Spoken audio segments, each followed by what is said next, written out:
Most artists feel a lot happier discussing the process of what they do, rather than what the hell it means. He didn't just write songs, he built worlds. David Bowie turned music into theatre, every era a mask, every lyric a reflection. Yet behind the artifice, there was always hunger, a relentless pursuit of what sound could mean. I just wanted to go out and sing my songs as a singer-songwriter for a bit. He wasn't chasing trends, he was decoding them, absorbing, transforming, and sending them back stranger and brighter than before.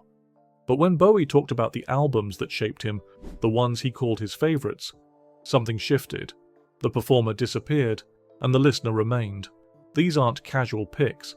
They're coordinates, each record a clue to how Bowie heard the world. Here are the 10 albums David Bowie named as his favourites, records that shaped the man who reshaped everyone else. Number 1. The Velvet Underground and Nico by The Velvet Underground. This was the record that shattered walls. For Bowie, it wasn't background music, it was revelation. A sound that bled art and danger, proving that beauty could exist inside distortion and vulnerability could wear leather. When Bowie first heard The Velvet Underground and Nico, it felt like stumbling into a hidden language. Reed's voice wasn't polished, it was confrontational, weary, real. Nico floated above it like a ghost, her calm making the chaos sharper. This wasn't rebellion for style's sake, it was emotional archaeology. He later said, "They were doing what everyone else was too afraid to even imagine." The album didn't sell much, but to Bowie, it sold an idea. That imperfection could become art, that truth might sound ugly before it sounds right. Years later, when he stepped on stage as Ziggy Stardust, you could still hear that underground pulse, the mix of glamour and grit born in Warhol's basement. It wasn't imitation, it was inheritance. Bowie took their darkness and taught it to shine. Number 2. Sgt. Pepper's Lonely Hearts Club Band by the Beatles. A kaleidoscope of imagination disguised as pop. When Bowie heard Sgt. Pepper's, he realized albums could be architecture, entire worlds built from melody and risk. It was theatrical, fearless, and showed him that creativity had no ceiling. The Beatles didn't just record songs, they constructed an experience. Sgt. Pepper's made music cinematic, bending tape and tone into something visual. Each track blurred boundaries between character and composer, between the listener and the dream. For Bowie, that changed everything. He saw that pop wasn't limited by its hooks, it could hold philosophy. He later said, "The Beatles turned the studio into an instrument, that was the revolution." Theatricality, imagination, identity, Bowie absorbed it all. When he stepped into his own personas, from Ziggy to Aladdin Sane, he was channeling what Sgt. Pepper's first suggested, that the artist could disappear inside the art. It wasn't imitation, it was evolution. Bowie didn't follow Sgt. Pepper's, he continued its experiment. Number 3. White Light, White Heat by The Velvet Underground. Where others heard noise, Bowie heard liberation. White Light, White Heat was chaos with intent. An electric storm that stripped music of manners. It taught him that sound could be violent, raw, and still profoundly human. The record felt dangerous, like a live wire left exposed. Feedback, distortion, and spoken word tangled together until beauty and dissonance were impossible to separate. It wasn't trying to please, it was trying to exist. That courage resonated with Bowie deeply. He once said, "It was the sound of everything polite dying and something honest being born." The album's reckless layering showed him that rules were illusions. From it came his appetite for edge, the clang of scary monsters, the pulse of low. White Light, White Heat taught him to trust the accident, to chase tension rather than resolve it. What most people called noise, Bowie called freedom, and he never forgot where he found it. Number 4. The Hangman's Beautiful Daughter by the Incredible String Band. Folk turned inside out. This record was strange and spiritual, filled with ancient echoes and fearless experimentation. Bowie found in it the proof that sincerity and surrealism could coexist, that emotion didn't always need logic to feel true. The incredible string band weren't following trends, they were building their own mythology. Sitars, fiddles, and chants intertwined like spells, crafting an atmosphere that felt timeless and uncanny. To Bowie, this wasn't escapism, it was transformation. He heard in it the sacred absurdity that would later colour his own work. He later said, "They made the weird sound pure. That's what fascinated me." The album's unpolished beauty showed him how imperfection could become spiritual.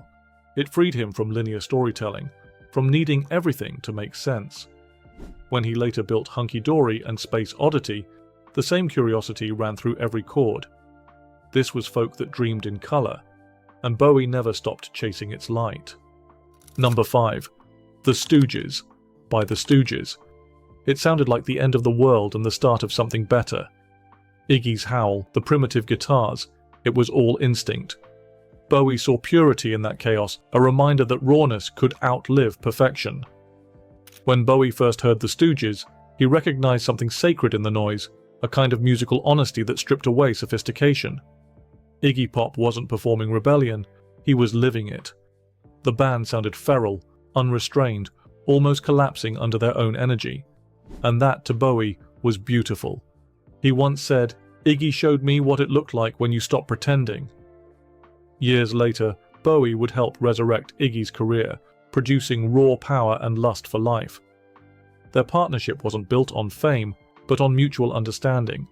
Two artists chasing the same ghost of authenticity. What the Stooges proved to Bowie was that art didn't need polish to endure. It only needed pulse. They weren't trying to sound timeless.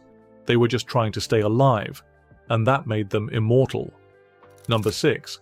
The Rolling Stones, Now by the Rolling Stones. Rhythm as Rebellion. This album taught Bowie that attitude could groove, that style needed sweat to matter. The Stones made elegance feel dangerous, and Bowie would carry that combination of polish and pulse for decades.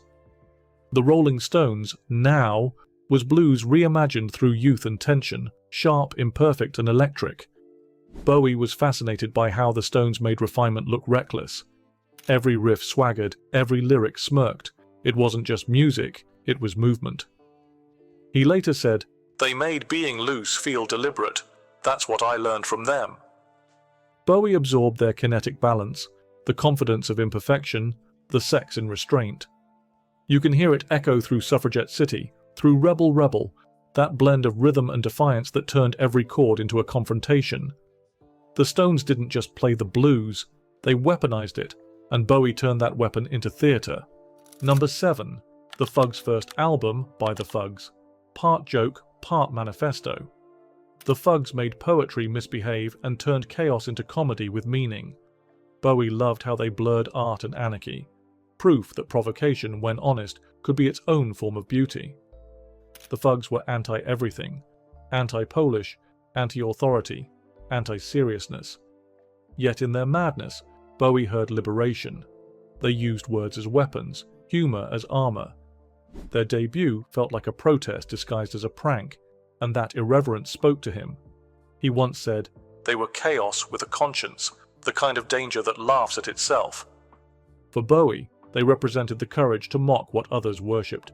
He saw in them the DNA of future punk, performance art, and everything that refused categorization. The Fugs didn't want to be stars, they wanted to be honest, loudly. They proved that rebellion didn't have to be violent, it could be clever. And in that wit, Bowie found another kind of revolution. Number 8. Going to a Go-Go by the Fabulous Miracles. Smoothness with a heartbeat. Smokey Robinson's effortless delivery showed Bowie that rhythm could whisper instead of shout. It was confidence wrapped in melody, elegance that moved, teaching him subtlety could be just as revolutionary.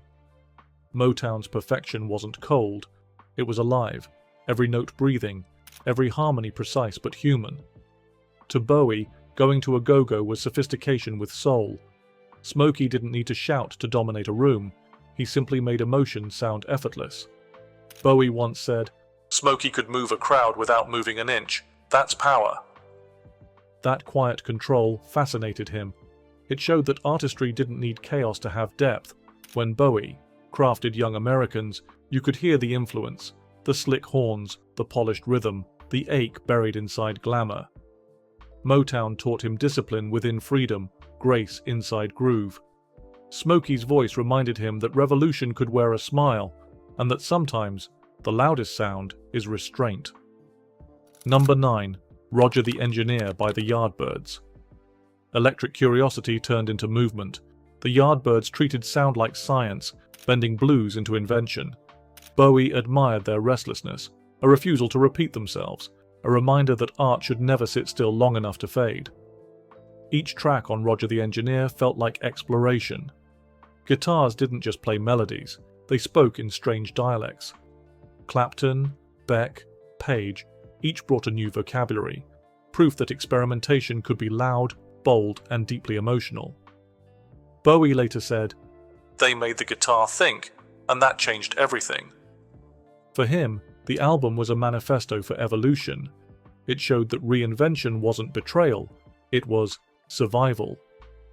The Yardbirds' constant experimentation echoed through Bowie's own shifts, from glam to soul, to Berlin's electronic cold. Their music was restless, mercurial, and fearless, daring audiences to keep up. They never chased comfort, they chased discovery. And Bowie carried that same hunger through every transformation that followed, proof that progress, not perfection, is what keeps an artist alive. Number 10. The Blues by John Lee Hooker. The sound of soil and survival. Hooker's pulse was steady, hypnotic, eternal. To Bowie, it was the heartbeat beneath everything, proof that all innovation still begins in the dark hum of something ancient and real. Before the space-age personas, before the experiments, Bowie found gravity in Hooker's simplicity. The blues wasn't dramatic, it was elemental, the raw rhythm of existence itself. Each note carried the weight of experience, a conversation between man and memory. He once said, "Hooker didn't play songs, he played time itself." That authenticity grounded Bowie's ambition. Hooker's repetition wasn't limitation, it was meditation. It taught him that truth doesn't need reinvention, only recognition. Beneath Bowie's alien imagery and sonic chaos, that pulse endured, the slow, unwavering rhythm of humanity. For all his cosmic reach, Bowie never drifted far from Earth. Hooker's voice was gravity, and his music, the unbroken line connecting every dreamer back to something beautifully human. Bowie's list wasn't just a collection of albums, it was a portrait of curiosity, of an artist constantly learning how to feel, risk, and rebuild. Each record carried a different truth, a new permission. From the raw honesty of Iggy Pop to the sacred pulse of John Lee Hooker, Bowie traced every edge of sound, from elegance to chaos, from silence to thunder. These weren't just influences, they were mirrors, reflecting who he could become next. He once said that every artist steals, but the good ones steal souls, and give them back brighter. That's what he did. He borrowed voices, shapes, and dreams, then transformed them into his own mythology. In the end, his legacy wasn't imitation, it was transformation, proof that sound can still become salvation. And if you want early access to the next round of music's untold stories, subscribe, and join for member-only dives into the legends behind the legends.